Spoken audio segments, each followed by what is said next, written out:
And he has sent the message of welcome because he recorded it in the evening, so he will say good evening at the beginning, so understand that good morning. Good evening and welcome to the University of California, Riverside. I'm Daryle Williams, Dean of the College of Humanities, Arts, and Social Sciences, and it's a pleasure and an honor to welcome you to campus for the 8th Annual Sikh Studies Conference. This conference, which has been put on by the Department of Religious Studies, among other units on campus, is a wonderful opportunity for educational and academic exchange and debate. And also, I hope that you have a good time meeting your fellow conference participants here. So again, welcome and be well and go forth. Thank you.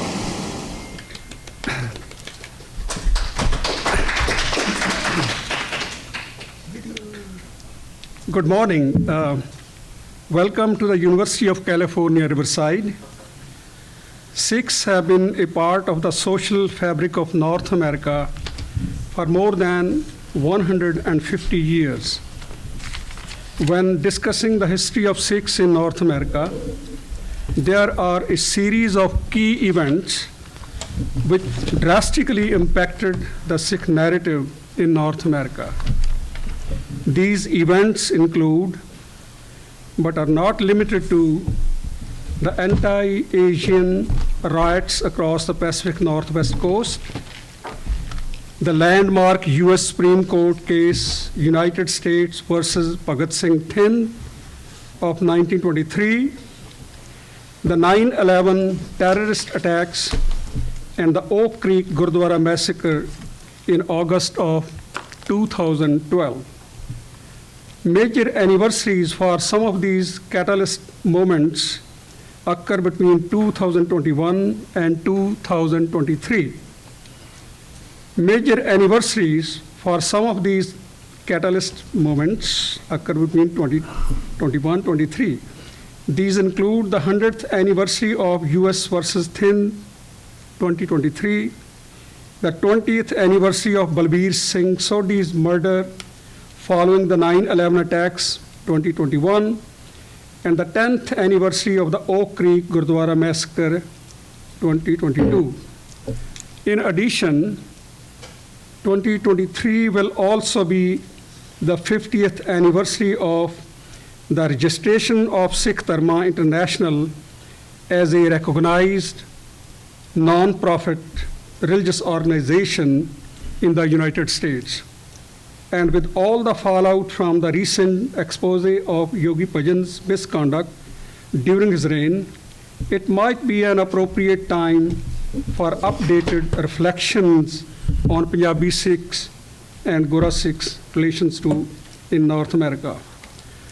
Scholarship and community activism surrounding anti-Sikh hate incidents and the archiving of Sikh history on the continent within the past 20 years were developed because of the rise of antagonism, abuse, and discrimination following the two latter incidents, 9/11,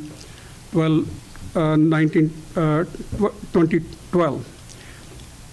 Together, these anniversaries offer us an opportunity to reflect upon the scholarship of Sikhs in North America and the interconnectedness of many historical threads across boundaries and borders from numerous perspectives and approaches to touch on intersectional issues such as racialization, ethnicity, class, gender, criminalization, anti-Sikh hate, Sikh activism, past and present, assimilation, inclusivity, intergenerational trauma, education, and other relevant topics.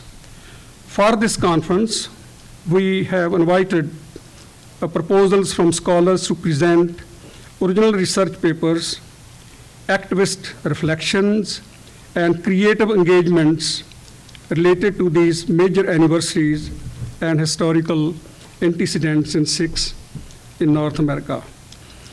We have invited scholars, educators, activists, and others working in Sikh studies, Asian American studies, North American studies, social work, public health, education, ethnic studies, women and gender studies, and other fields to reflect on these pivotal moments. We have invited graduate students to present their current research in this conference. Especially, we have invited Sikh activists and community representatives to participate in this conference and provide the community perspective. Let me now introduce our first keynote speaker, Dr. Parminder Kaur Bhachu. Dr. Bhachu is a professor in the Department of Sociology at Clark University. She is the author of a recent monograph, Movers and Makers: Uncertainty, Resilience, and Migrant Creativity in the Worlds of Flux. Written 40 years ago, her first monograph on twice migrants has become a classic in the field of diaspora studies.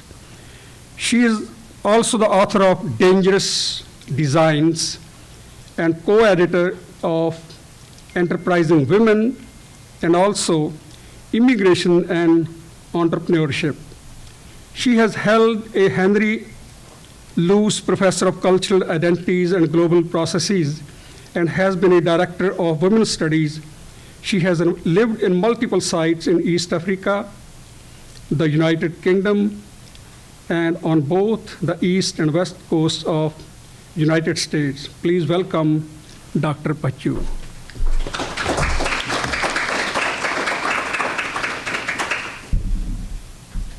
I'm just going to minimize this for you.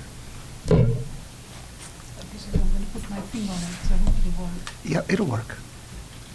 Will Okay. it work if I put my papers on it? Yes, it will. Oh, I don't know what I just did. Sorry. Just give me 1 sec.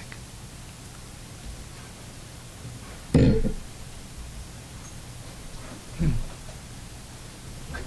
up our PowerPoint presentation, please. I don't exactly know what to do. Oh, it's there. You know what? I thought it would be here too.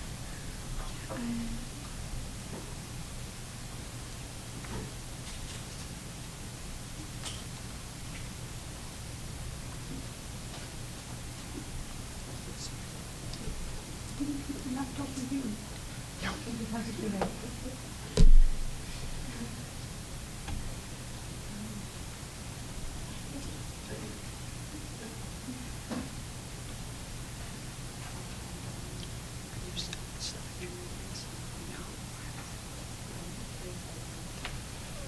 Okay. Actually, no, I'm too afraid to put my papers on this. Anyway, thank you so much, Professor Bhachu Singh, for a lovely introduction. It's so lovely to be here with... Oh, am I not speaking? Can you hear me now? Yes. Goody, goody. Okay. Thank you so much, Professor Singh, for this wonderful introduction, and thank you for inviting me to this occasion, which is path-breaking in so many ways. They're friends, old friends of mine here, Ivan Light, Karen Leonard, Professor Singh, Lou Fenech, Van Dusenbury, and also I'm meeting lots of new people. Thank you. It warms the cockles of my heart. And I've just had a cough, so I've got some cough mixture with me. In case I start coughing, I'm going to stop and gulp it. So what I want to do in this talk is I'm going to divide it into 4 parts. Maybe it'll be 5. Lou, Pushar, will you tell me to shut up if I go over my time? Chup kar ja bibi ji. That's what you have to say. So I want to talk firstly about the migrant group of Sikhs that I write about, who've moved to many places, and thank you, Lou. So, go to new places. It's projecting better at the back. Can you hear me at the back? Good, thank you. So in talking about their multiple movements, I want to talk about movement capital, which is, I make much of that. And this movement capital is about the management of minority status. It includes cultural and technical capabilities, etc. And these are people who are also very good at bringing the new into the world on the basis of the new, these border crossers. And, in a very cutting edge, innovative, and really very daring ways. Secondly, I want to talk about movement capital itself, which is a movement migration phenomenon.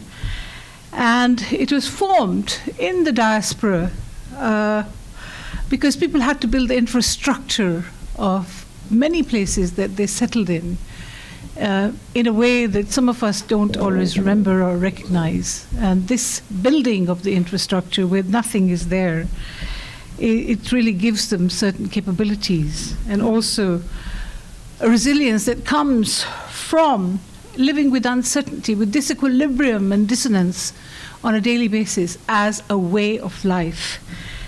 This capital also includes very sophisticated technical skills, which the Sikhs possessed before migration. It has its antecedents in the Punjab. And with every migration, they advanced this capital to the point that their progeny is defining the 21st century in very interesting ways that are almost invisible to most of the world. And thirdly, I want to talk about what the pioneering Sikhs did in the diaspora, their modus vivendi and operandi, which is both contributive and distributive, and who worked very hard. If you look at the labor, if you analyze a labor day of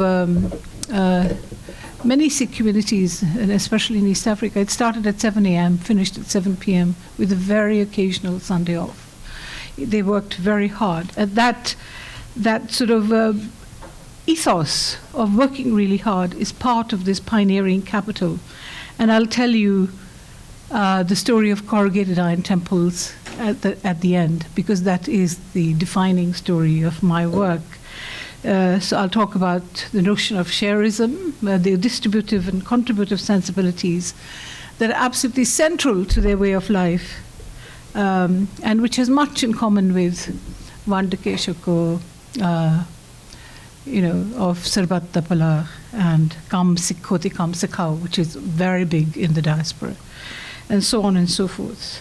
So, and then I'll talk about a few of the cases, the people I worked with, and so on and so forth. So firstly, let me locate myself, my own background, and the diasporic trajectory that defines my life, and that is my inheritance and my legacy. And obviously, it defines, it's the source code of my own work. I want to tell you the story of my grandfather, who moved to 5 countries before he actually came to Kenya. When I wrote my first book, Twice Migrants, I had assumed, I hadn't thought, I just did not know, it's not part of the landscape of my imagination. I had assumed that people went from the Punjab to East Africa, then to Britain, and then you knew that people went to California, to New Zealand, to various places. But when I did this particular work, it has been a revelation to me that many men of my grandfather's generation, people who moved in the 1890s and mostly after 1890s, that they had been to many places before they came to many places, before they settled in these various places.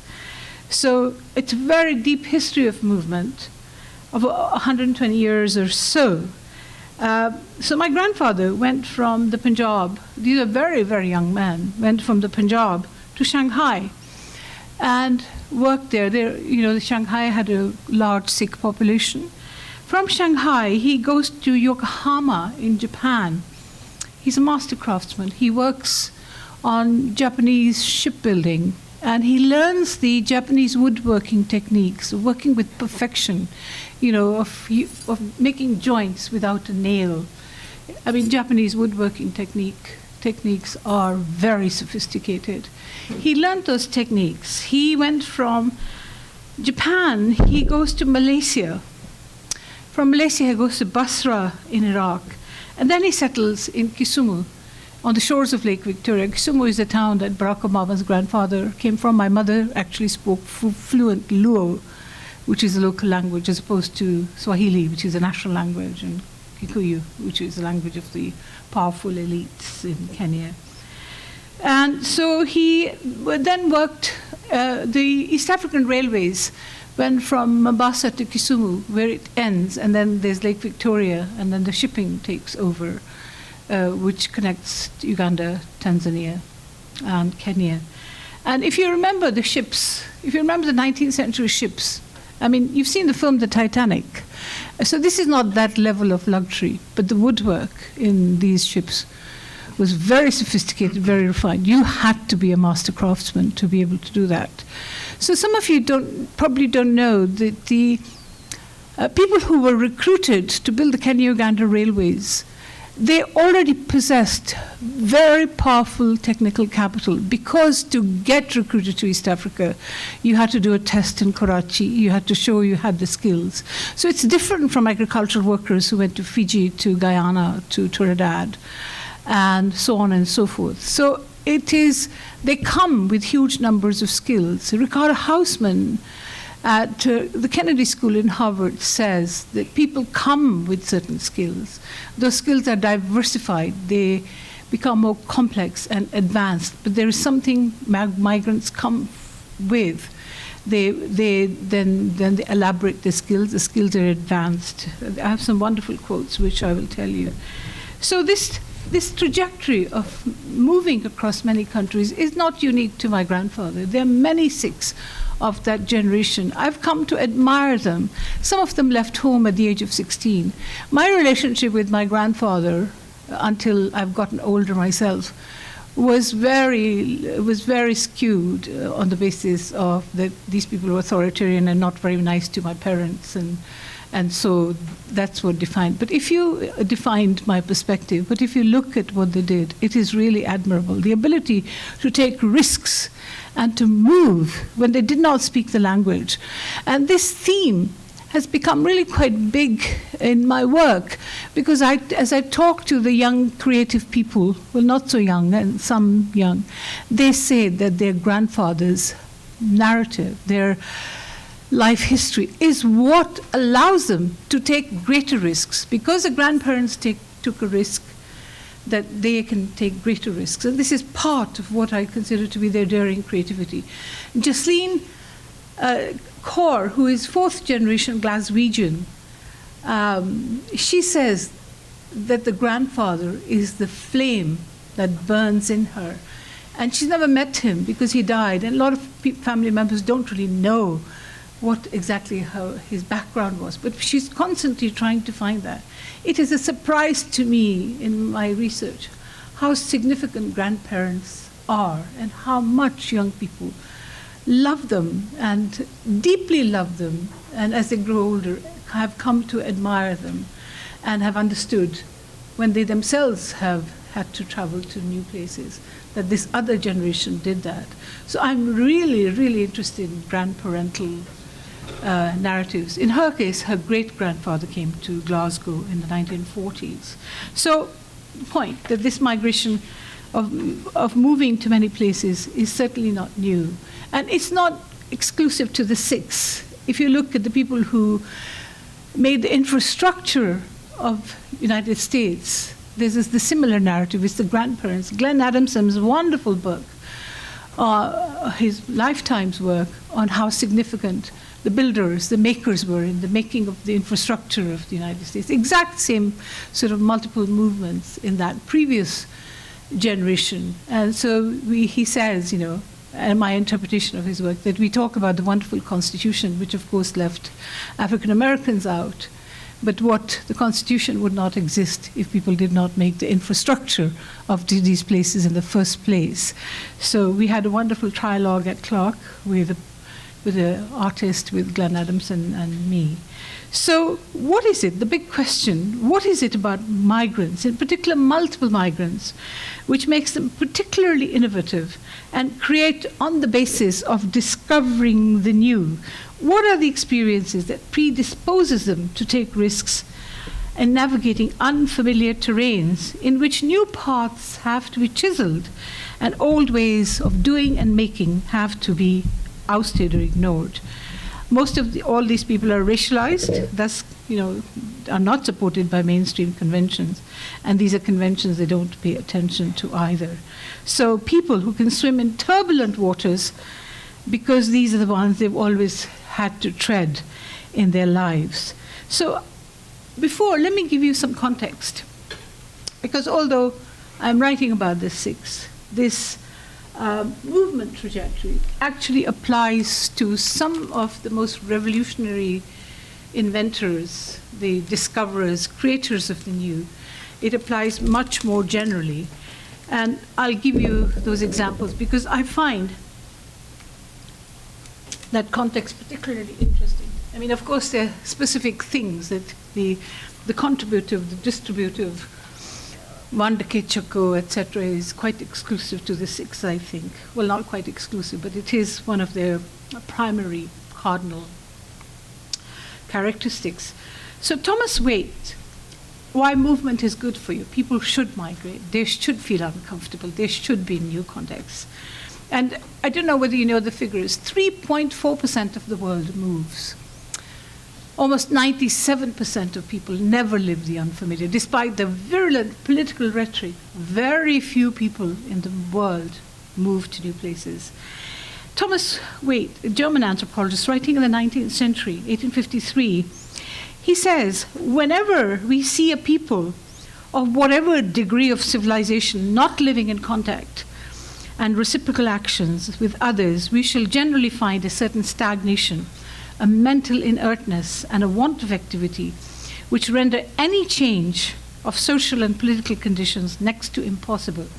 He says these are in times of peace transmitted like an everlasting disease. To stay put is like having an everlasting disease.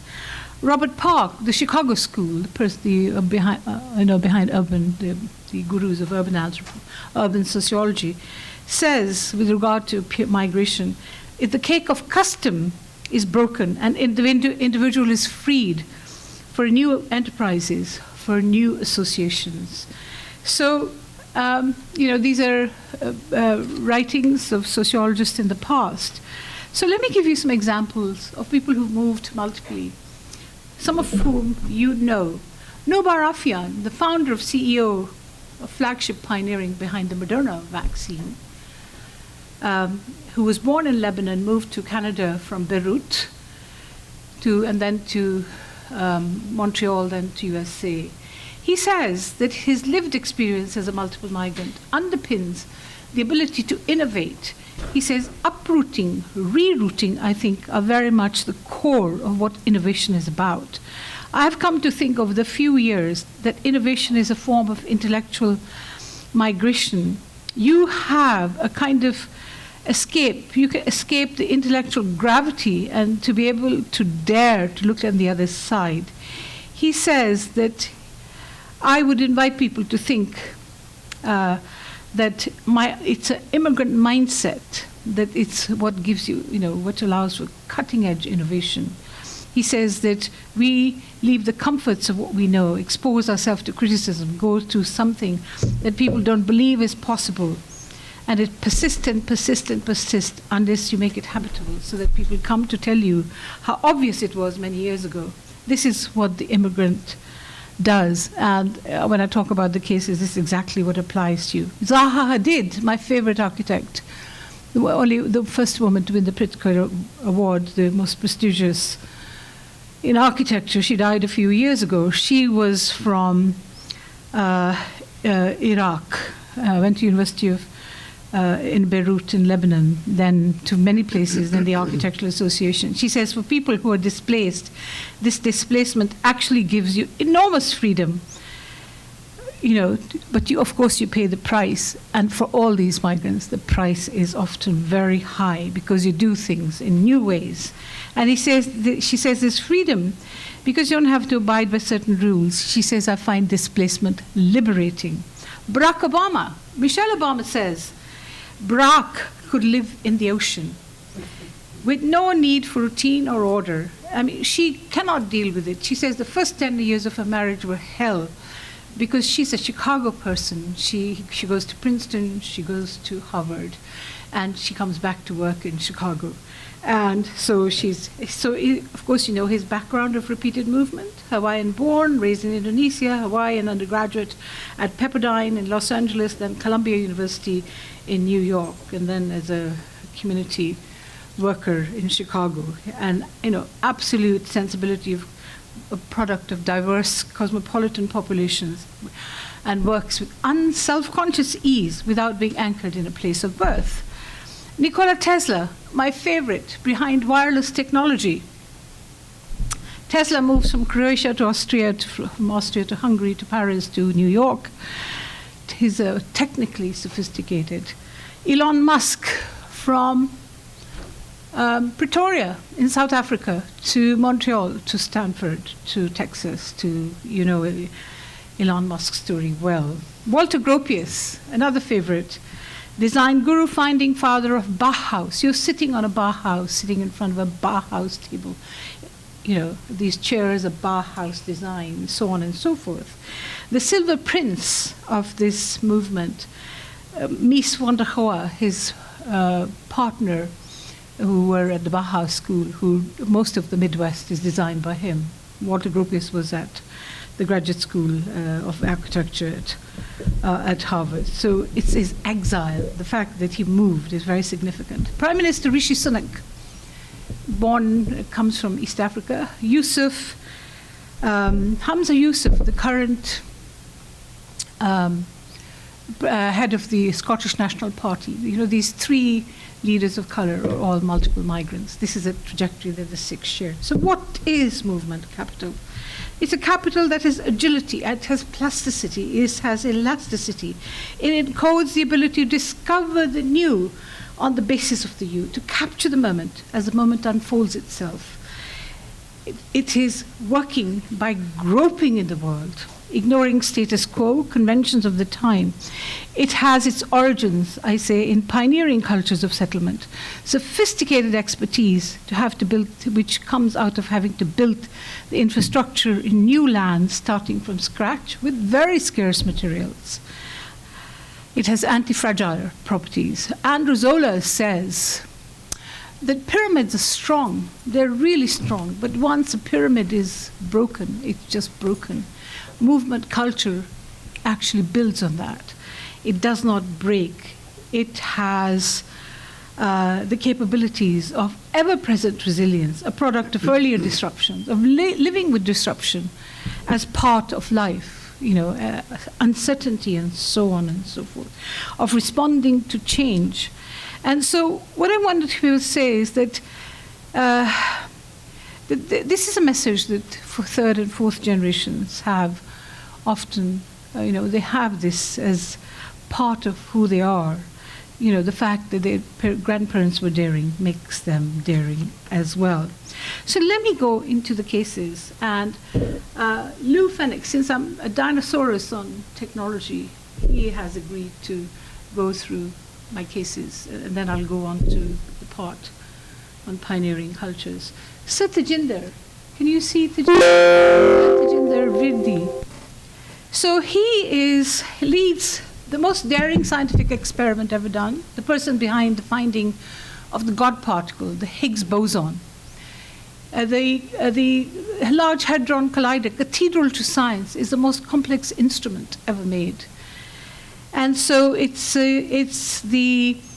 part of it's CERN, European Organization for Nuclear Research. It's a 5.5 billion particle accelerator, which hurtled protons just below the speed of light in a 27-kilometer circular tunnel under the French-Swiss border. And he's Geneva-based, also was professor at Imperial College till a couple of years ago. Together with the two particle accelerators, the Atlas and the CMS, I won't give you the name of the CMS, which records what happened when protons collided. The experiment created the conditions for the universe 13.7 billion years ago, the Big Bang. So a gargantuan project of collective intelligence, the hallmark of movers and makers, the powerful and complex scientific instrument. And this notion, which he inherits from the earlier pioneering Sikhs, where you had very scarce materials, as gurdwaras were made of corrugated iron, is this notion of material daring, which Bhajan Hunjan, I'm going to talk about soon, also has, that they use materials in very interesting ways. So what allowed the Higgs boson to be found was Tejinder's huge effort in the CMS detector in which the Higgs boson was found, is that he fought for the scintillating tungsten crystals to be made for the calorimeter, which showed the clearest results of the Higgs boson. And it was developed, Russia had the skills. And these crystals took 10 years to make. It takes quite a while to make one crystal. And there was lots of opposition to what he wanted to do. In fact, he's a founding father, the first 5 who thought of the Large Hadron Collider. And they were told that they were mad in thinking about this project. And so this CMS experiment, through the use of these crystals, is what allowed the clearest results for the Higgs boson. Tejinder Virdi was obviously inundated by every physics prize. The team was 3,000 scientists from 45 countries. This ability to work collectively, to build collective intelligence, to deal with people of different temperaments, skills, big egos, etc., is a real strength of multiple migrants. To think outside the box, to create against daring odds. Amarjit Khalsi, who's next? Amarjit Khalsi died about 4 years ago, in his 50s. And his ability as an architect was to capture the new on the basis of the new through the primal sketch that he was able to do. So there's a complex discussion in an architectural meeting, and he could, with a simple rotary pen, come up with the primal success. It is when the sketch captures the primal moment, the idea. This is not a concept sketch, it's an earlier sketch, the first one. And what he sketched on the basis of a team conversation was almost exactly what the building, in fact, turned out to be. So he is behind, brilliant draftsman. He's behind the force behind many iconic buildings in Europe. Heathrow Terminal 5, if you land in London, is designed by him. The European Court of Human Rights in France, Strasbourg. The law courts in Bordeaux, Cappuccino Airport hub at Naples, which is trains, buses, etc. Barajas Airport, Madrid, furniture design, lighting, etc. The most powerful skill, he represents the most powerful skill of multiple migrants. His powerful sensibility that comes out of movement capital, which animates his creativity, a deep-rooted way of being in the world that emerges through liquid lives, a style of thinking and making. And I find the notion of sketching, I've done much on this. I got into it once I was on a trip in Barcelona, and I was working on my previous book when we go into a shop and the women do a sketch, simple sketch. It's co-constructed. It doesn't say, you're going to wear the Punjabi suit that comes from India and is designed by Ritu Kumar, the design queen. It says, well, let's think about what we should do. This is exactly what is captured in the sketch. Miro, the artist who was a colleague of Picasso and Gaudi and so on and so forth, Salvador Dali. When I went to this, I was looking at the sketches in my previous work, and it was a moment, the aha moment in a fieldwork. So Amarjit Khalsi, his team, have produced a very thick book of his sketches, his magical drawings. So if you look at the first drawing, he does it at the age of 19. And then later on there are others. But at 19, so he's actually, like all my generation, we went to third-rate schools. There was so much overt racism against us. But some of us somehow made it because somebody opened a path for him. So he's flailing at the Architectural Association, Richard Rogers, which is the firm, one of the most prestigious firms. He goes to this college and sees the drawings of Amarjit Khalsi, and he plucks him at the age of 21 and gets him to work in this architectural firm. And by 30, he's a director because they've won very big awards from the European market. Suneet Tully, next one. These are Amarjit's sketches. Sorry. Can you come bring up Suneet Tully? So Suneet Tully, whilst you do, My apologies. that's okay. So whilst so technology, the thing the defining motto that builds on his work. You know, he is a Qattar Sikh. He's absolutely, in a very big way, into doing his part many times. He's very committed to his Sikh religion. He says he wants to bring computing powers to the billions. He has actually moved on from that. I mean, he's still in that domain, but his company has moved. Serial entrepreneur. He says Sarbat Tapala is the most powerful religious and cultural ideology, and it governs his life. A visionary philosopher, tech entrepreneur, co-founder of Data Win, dedicated to eradicating the digital divide by bringing internet access to the billions.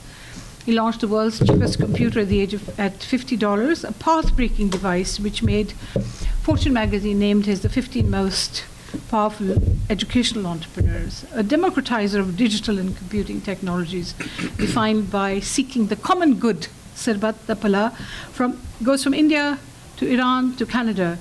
When I've been at press conferences with him, he's always asked whether he's trying to break Steve Jobs' monopoly. He says he doesn't care about Steve Jobs' monopoly because very, very few people in the world can afford a $400 to $600 iPad or a device that you can carry around. But what he wants to do is bring computing powers to the billions, and he talks the language of Sarbat Tapala. Open, you know. Phajan Hunjan, if you go to the next one. Can you go to Phajan? Oh, this is Phajan Hunjan. Phajan Hunjan is a architectural artist. Her work is rendered by architectural firms and engineering firms. And she, like Tajinder Virdi, is courageous and daring with materials of all kinds. Most artists work with 4 to 5 materials. Phajan works with 24. And she works in cement, which is normally considered to be a masculine material, not used by women. This is a center of Slough Square. You know, she does with big public art and lots of other forms. And it's her, and works with very complex teams, and in a very egalitarian way. Complex teams, whenever you're working on public projects, they're policymakers, they're builders, and most of these are men who always want to try to bully her, and she has a very quiet style, which does not allow the bullying and gets the work done. So she's supremely skilled at building the collective intelligence and crowdsourcing materials. And it's a combination. You know, she was like Jasleen. Her father owned a hardware store, and she is very familiar with building materials because he also had a mine and also was a building contractor. Like Jasleen, who I'm not going to talk about much, both these women worked in hardware stores. So can you imagine? Jasleen was about this height, 7 years, and she could cut keys. People come into the shop in Glasgow and think, what is this kid, standing? But she could do all kinds of things. And what this has meant is they have enormous command of materials. And that is partly what is reflected in Jasleen's product design and Phajan's architectural work. Kuljit Bamra, you had him earlier there. Kuljit Bamra is a tabla player. He's a composer, best known for many collaborations in different musical genres. He's the person behind Bhangra music. Of course, Bhangra music existed, but his technical and engineering skills is what takes Bhangra into dance music, and it transnationalizes. Most of us don't think, Michael Jackson's songs were released. He has sung them 18 months before they're sound engineered and released. So the technical capabilities of the sound engineering is what makes the music. He's qualified as a civil engineer, and so on and so forth. He says that he wants to democratize tabla playing, because tabla playing, he's now very mainstream. Got an MBE from the Queen for his contribution to Bhangra and British Asian music. The first person to hold as artistic director for the Society of New Music and Sound. He says he does not like the Gharana system, the ustad, the guru-student relationship, which is like gills, it's knowledge that's controlled.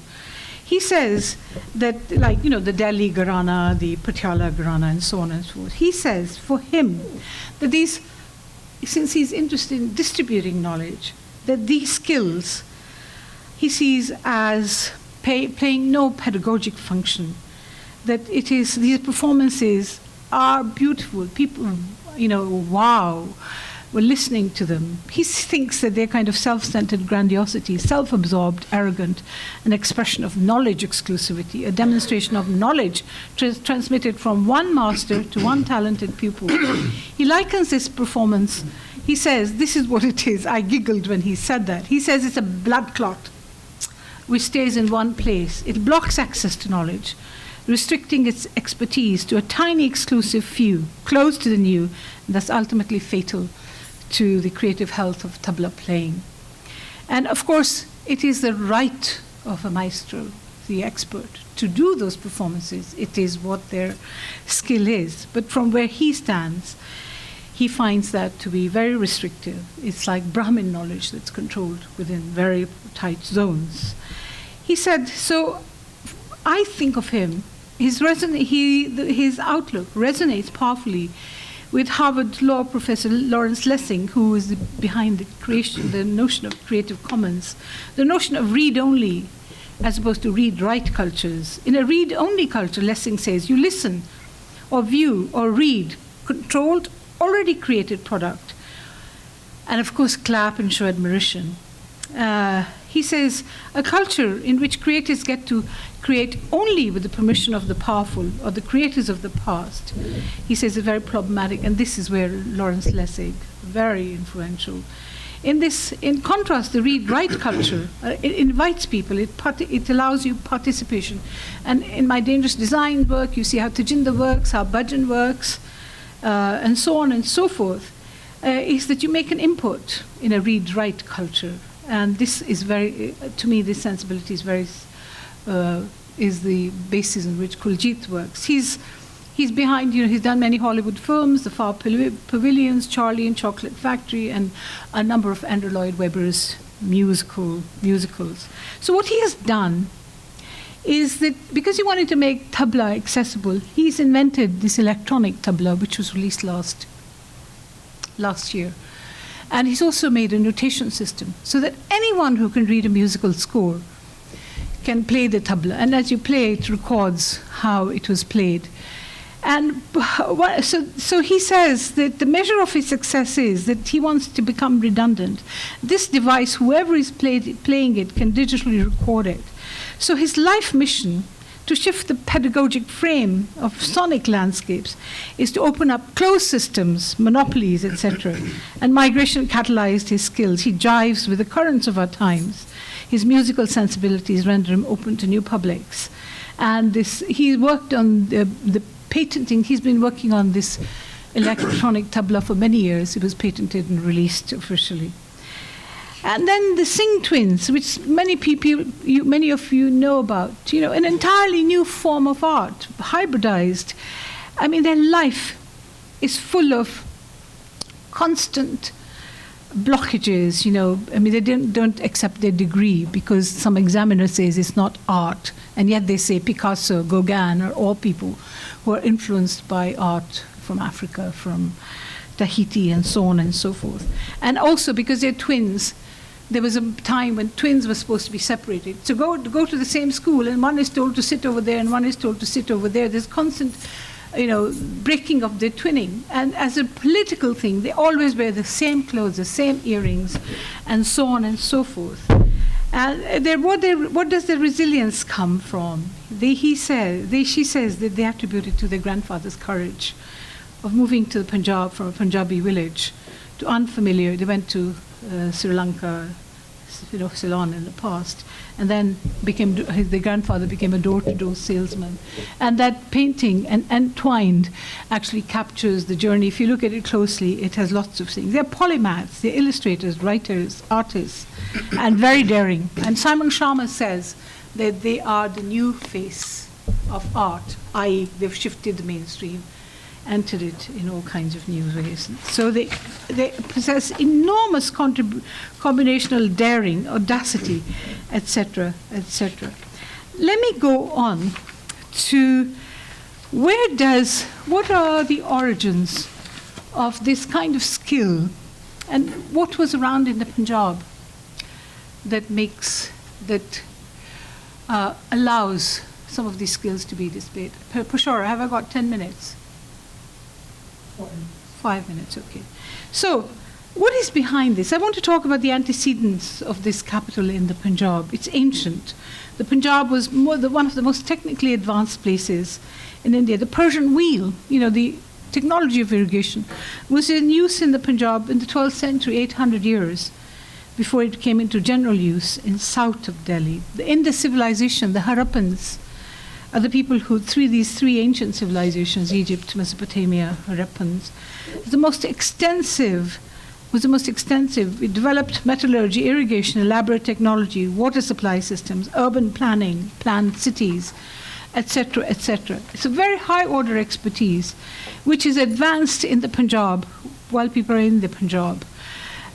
So John Lockwood Kipling, and then the skill goes through Ranjit Singh's kingdom, which was technically really, really sophisticated. Ranjit Singh's kingdom, 1780 to 1839, achieved self-sufficiency as regards to the production of weapons and munitions. The master craftsmen in the Punjab were capable of manufacturing flints. The government established cannon foundries. The Punjab's government, gunpowder, manufacturers of arms in Lahore and Amritsar.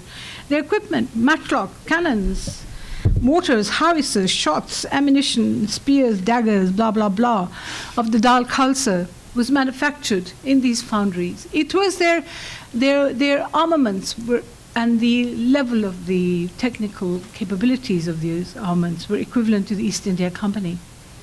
And the British made a very big mistake in presenting them with two cannons, which they had all kinds of cannon designs. They were able to do this very quickly.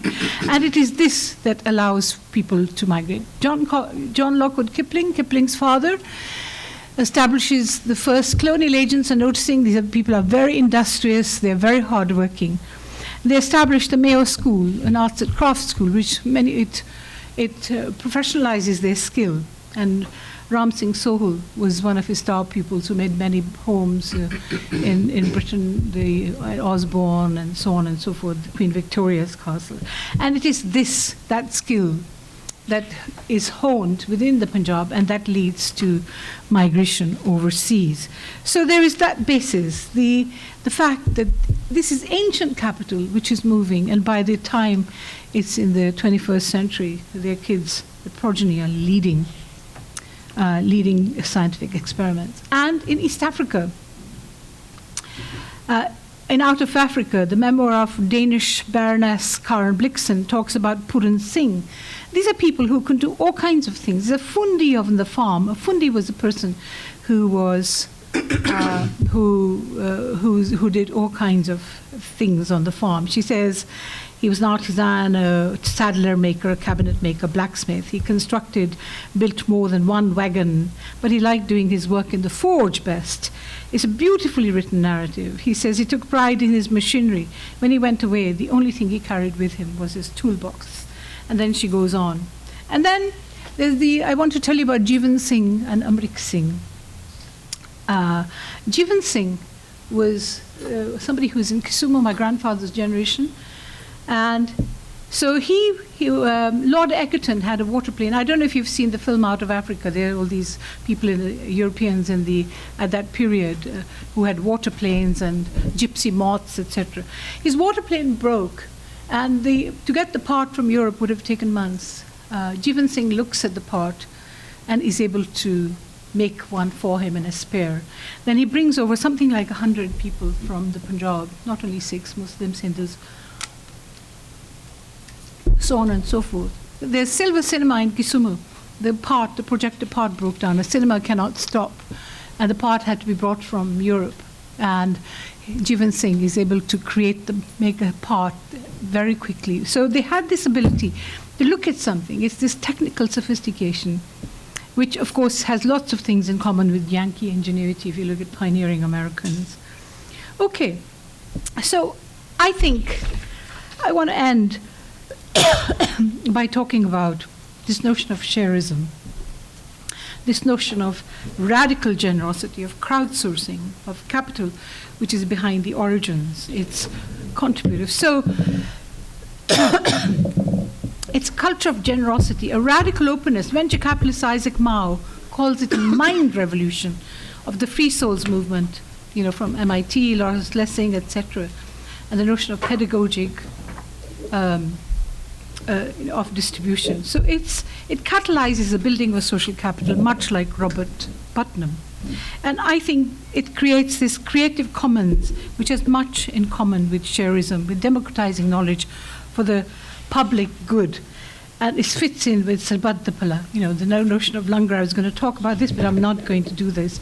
I want to end by showing you the slide on the corrugated iron temples, because I think it is, when I first started this work, my friend Professor Lesbach said, you have to tell the story of corrugated iron temples, because what the people in the 21st century are doing is what was in the making of these corrugated iron temples. You had to share your skills, you had to distribute your skills, you had to bring people together. And there's everything in common with the digital world of open source technology, of free licensing, of shareism. Thank you.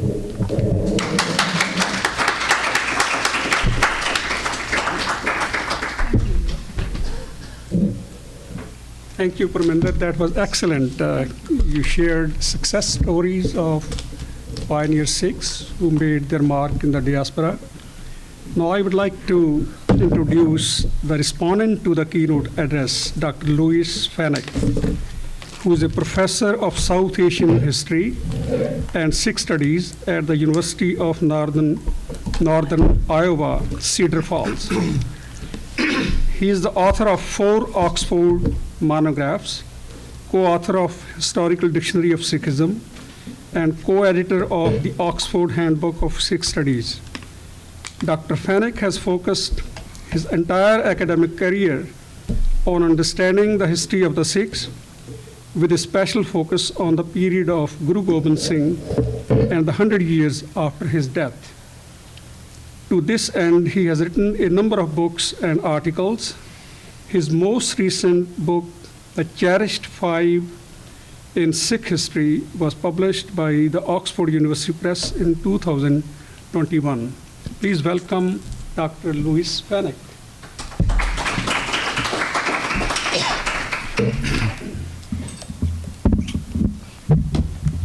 Hey, everybody. Hello. Well, thank you very much. And Sat Sri Akal, everybody. Excuse me. What an honor. I've made some prepared marks, and I am responding to Dr. Bhachu's excellent presentation.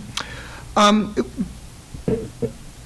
I'd like to begin in this way, because as a visitor to the campus of UCR, I would like to respectfully acknowledge and recognize our responsibility to the original and current caretakers of this land, water, and air, right? The Kawiya people, the Tongva, the Lucenyo, and the Serrano peoples, and all of their ancestors and their descendants, past, present, and future.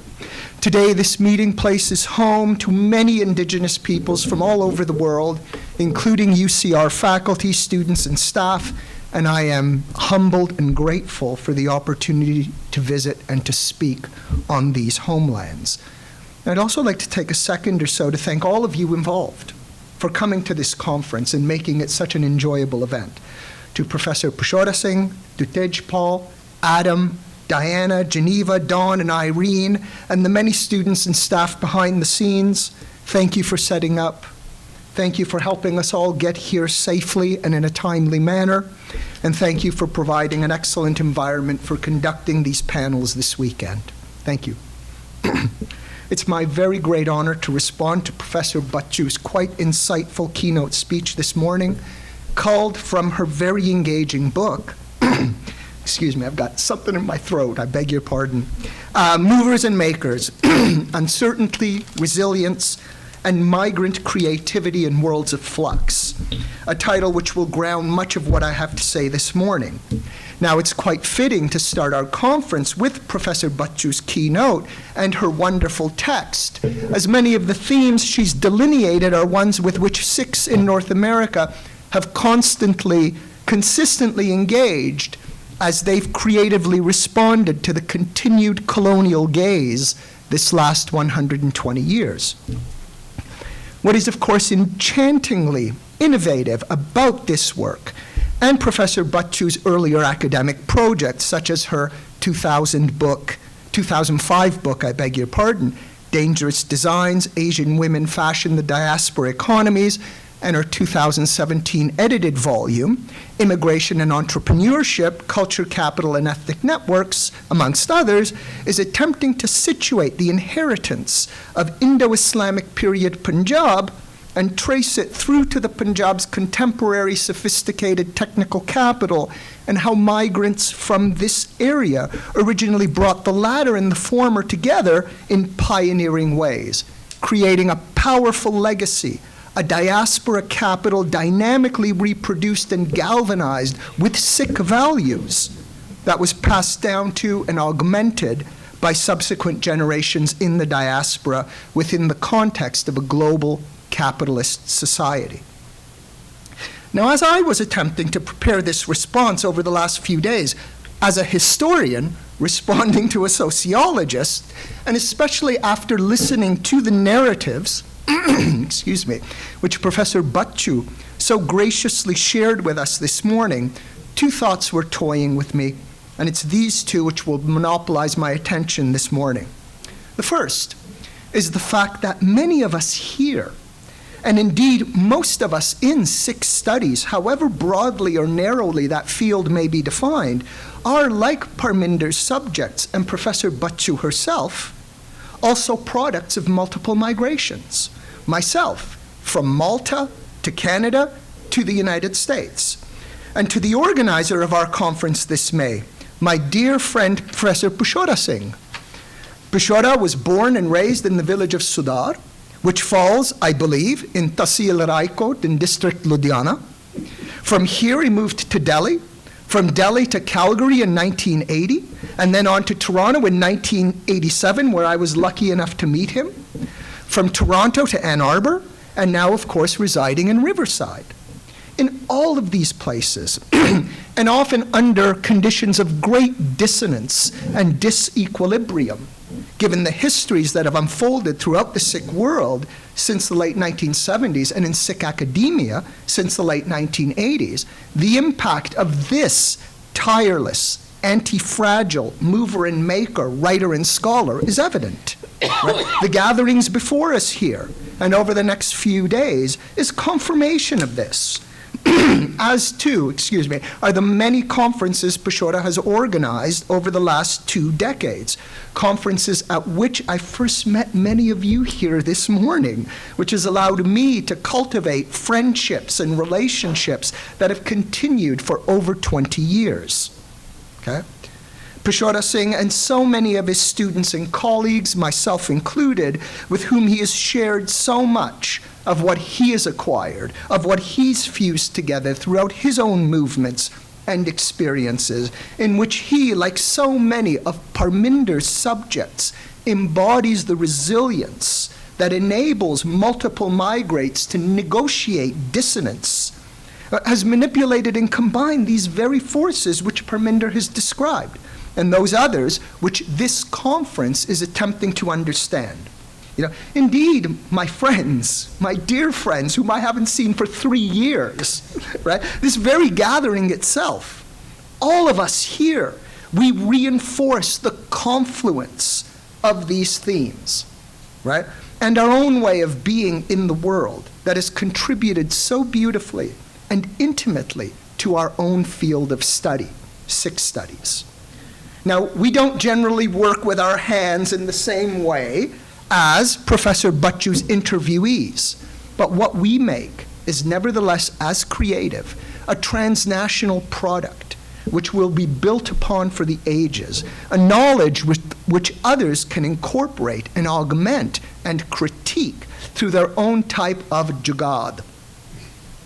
Now, the other thought I was harboring focused on another set of narratives that have also been graciously shared with me and most of us gathered over the last 40 years. Here I'd like to don my historian's cap and look at some of the narratives of Sikh history. I found it quite telling that one could read Parminder's wonderful book and map these very values onto the key figures of the Sikh past and their histories. Okay? Now, since the time of our gurus, okay, and well before, people in the Punjab and those who trace their ancestry to the Punjab have responded with resilience and creativity to a world which for them was in flux. Now seriously, when has the world ever not been in flux? Okay? Particularly given the geographical area in which they lived. Right? Let's remember, Punjab was the eastern gateway to India. It is the western doorway to Iran and the lands beyond. You know, in my own work, I consistently mention that the Punjab is a frontier in which Islamic and Indic ideas, values, peoples, movers, and makers daily interacted and exchanged in a pre-capitalist world. Punjab's very association with agriculture is thanks in part to this exchange, okay? To the introduction of the Persian wheel, which Professor Bhachu graciously mentioned a few minutes ago, right? The Persian wheel, which was brought into India by Sufi travelers from Iran and Central Asia in the late 11th and early 12th centuries. Now, it's a rather effortless exercise in understanding many figures from the Sikh past in the light of the experiences of Professor Bhachu's 20th and 21st century movers and makers.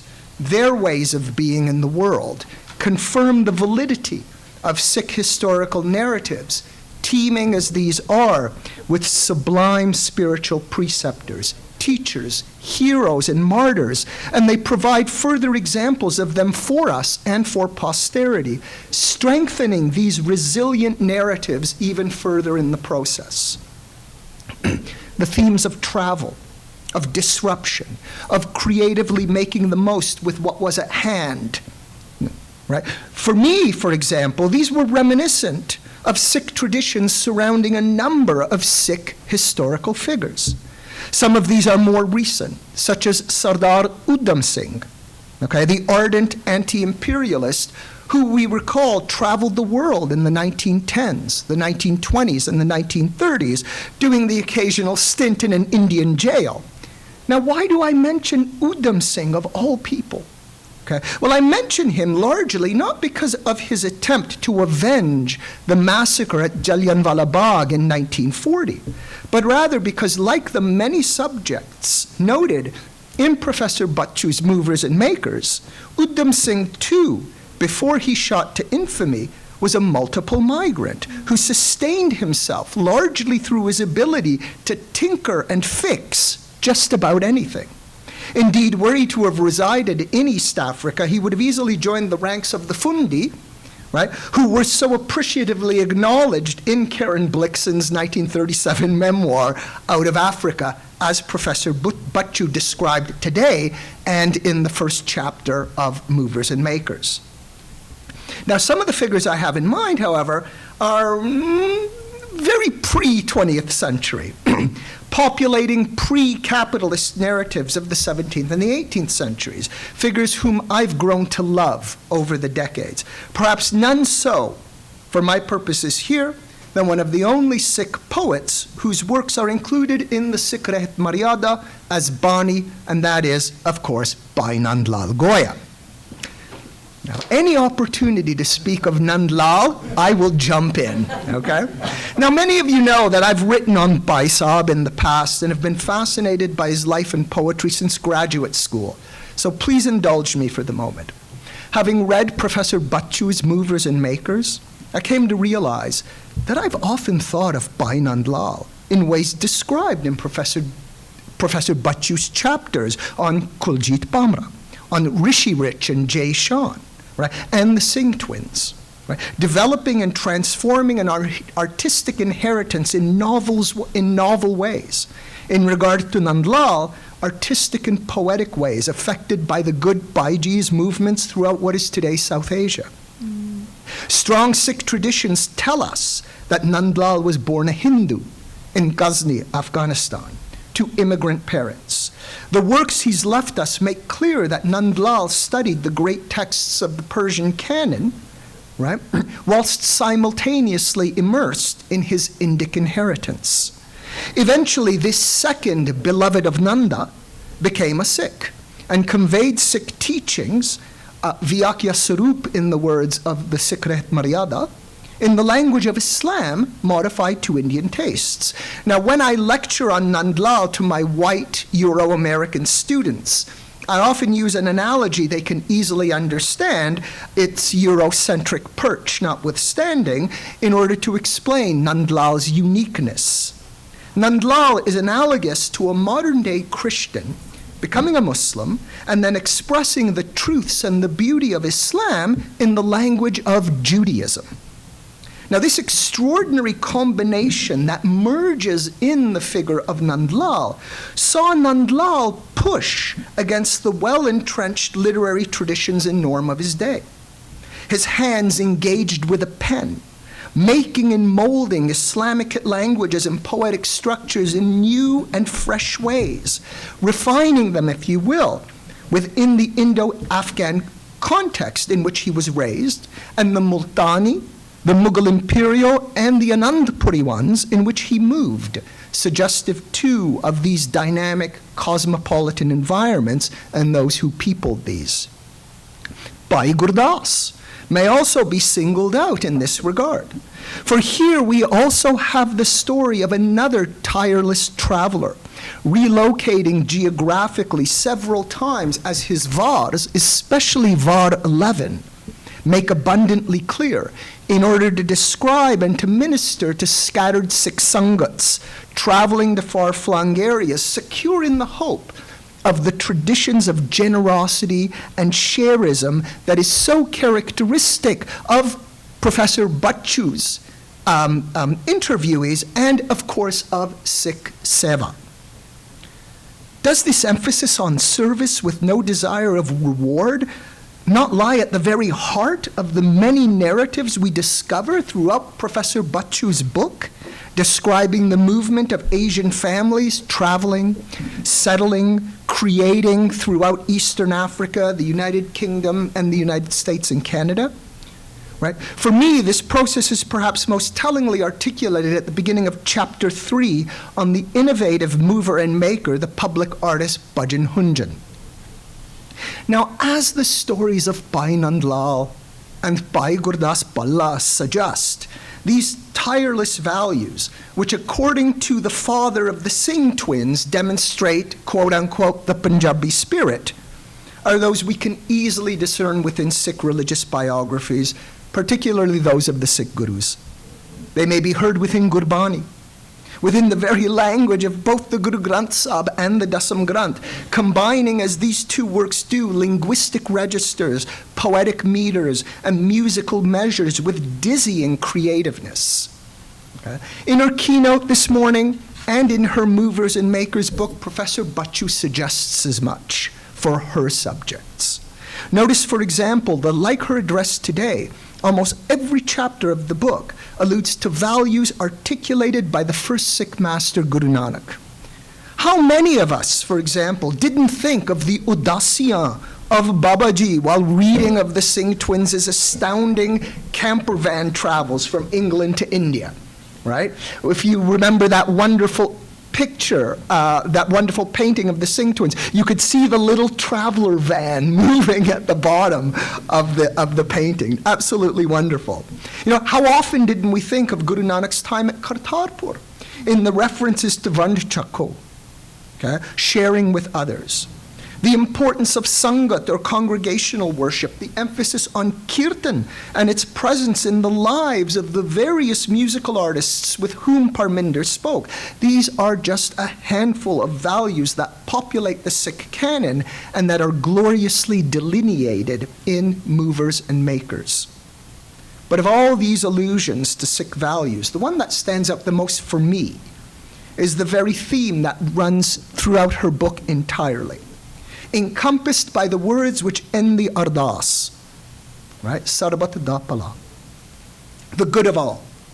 Now, when I think of Sarbat da pala, I find it only natural to intone the words and the ideas which precede it, which ensure that Sarbat da pala does become manifest. Okay? A powerful intention most beautifully brought out in her chapter on the Indo-Canadian Sikh Sunit Singh Tulli. Okay? And that is Chardi Kala. Now, Chardi Kala is, of course, an overall optimistic outlook, the highest of spirits, beautiful like the shining phases of the moon and the darkness of a cloudless night, hinted at in the Punjabi word kala. But what I've found most beautiful about the term Chardi Kala is that the optimism it notes is not an assured enthusiasm to be solely cultivated within oneself or one restricted to the individual's agent, or for that matter, to the Sangat of which the individual is a part. But rather it's a pledge to ensure the optimism, the well-being, the sheer joy of all others. Right? Put rather crudely, there can be no Chardi Kala as long as those around us are not equally buoyant, likewise immersed in Chardi Kala. And this too seems to be the ultimate goal of Professor Bhachu's many subjects, right, who attempt to embody Chardi Kala, and through their shining examples of seva, an artistic seva, if you will, which brings joy and knowledge, they inculcate that Chardi Kala in all of those who engage their work, musically, artistically, theatrically, and scientifically. And for me, historically, right, as the Sikh past comes alive in the stories of these Sikhs present, and of course, in this gathering here, in all of you here, right, and all of us here collectively reveal the creativity and the resilience and sharing in a fragile and uncertain world. Okay? That's all I have to say. Thank you. That was wonderful, Lou. Thank you so much. I will take one or two questions, and then we will have 5 minutes break to start the next session. That's not a tea break, but only you will just go out and come back. Questions? Any questions? Yes. So I have a question for Dr. Bhachu. Dr. Bhachu, wonderful presentation. I'm from Virginia, and I was definitely moved by your presentation and the insights you provided, especially the diaspora and all the innovations that you've captured in your book, and as also reflected by Dr. Fenech. So one of the things that kind of crossed my mind as we were talking about immigration and the immigrant families. My father moved from Punjab to Sweden, and then Sweden to Glasgow, and then I moved back into Glasgow and then London and then down here. So movements happen, and movement is a human experience, and if you go back in history, it has been happening all the time, just like the Sufis came and the Persians came. I wonder if the migration that we talk about today and the innovation mindset that came in, how it changed the society, the way these immigrants settled. How was that different? Or why was it different in the period of colonialism, where also movements happened of people, but the innovation that was brought in, but it wasn't really explored and felt as being part of it, rather imposed. So that, for example, railways, she talks about railways, and a lot of Sikhs, not even in Punjab or India, where the British brought the railways to connect India, but Eastern Africa, Kenya, and Uganda, like you mentioned. I'm just wondering where the psyche shifts, and how the psychology and the psyche shifts in the approach to that, and why we see that delta. Yes, I think that's a really good question. And one of the things that I did not talk about, why their power is so much greater now. So one of the works that I really loved is Pamela Long, who is a historian of technology, medieval technology, and science. And what she says, Aristotle's duality was that there was episteme and there was techne. And episteme was knowledge, the theoreticians controlled, the scholars. It always had higher status than techne, people who did things, who made the machines, who made the equipment. And she says what happened, what allowed the Renaissance to happen, is that the knowledge, the techne and episteme came together in these zones called trading zones. And how that came together was that the people who made things came together with people who had mind capital, hand-mind knowledge combined. And I think in the reason that there are people who are leading the most complex scientific experiments, defining Europe's landscape, and so on and so forth, is that whereas our great-grandparents and grandparents did not have a chance to have professional education, that these people have, they're products of Imperial College and MIT and all kinds of where their theoretical knowledge increased. And so the Renaissance, the most powerful thing that changed the world, she suggests, happens because these two knowledges came together. So if you look at Brahmins, Ajanta Subramaniam's wonderful work on the caste of merit and the merit of caste, which shows that the only time, but that the Brahmin knowledge is so powerfully controlled that, if you look at the Indian IITs, the golden institutions, the professors are Brahmins, most people are 90-something, 80%, 98% or more. There's a very occasional non-Brahmin there, because its knowledge is so controlled. The only time that the Brahmins came into engineering was when British colonial agents made it into theoretical knowledge. They did not want to have hand knowledge. They didn't want, and I think that, so I loved Pamela Long's book, and I use it much in the book, because what's happening to this generation, which allowed movement to be combined with these other skills, is the fact that the fact that the British wanted the skills to build the colonial infrastructure, that allowed their skills to be advanced, and their children were able to go to educational institutions as they migrated. If you were raised in East Africa, education was so powerfully controlled that they did not want people to go beyond primary school, 12, 14, because they only wanted clerical work. And so you could not get educated. Gandhi, the University of Nairobi, which is called Gandhi, every educational institution that allowed Asians to be educated were basically started by the community themselves. And as they get away from these very controlled educational systems, they're acquiring knowledge that combines Aristotle's notion of techne and episteme, that these two knowledges came together. And this is what is giving them enormous power in the 20th and 21st century, in the way that you could not in the past. As Lou was talking, I was thinking, wow, Guru Nanak was a multiple migrant, and he starts a very powerful religion. So I think it's this combination of knowledges which gives them movement, gives them a certain power in a way that they perhaps did not have. Lou talks wonderfully about pre-capitalist Islam, and that that combination before the 19th century, and I think that's an insight. So these people had enormous skills, but they were not defining the world in a way in which they are in the current times. So I think it's that which makes it. Thank you very much. Now we just for 5 minutes you just get up and go outside, come back in 5 minutes.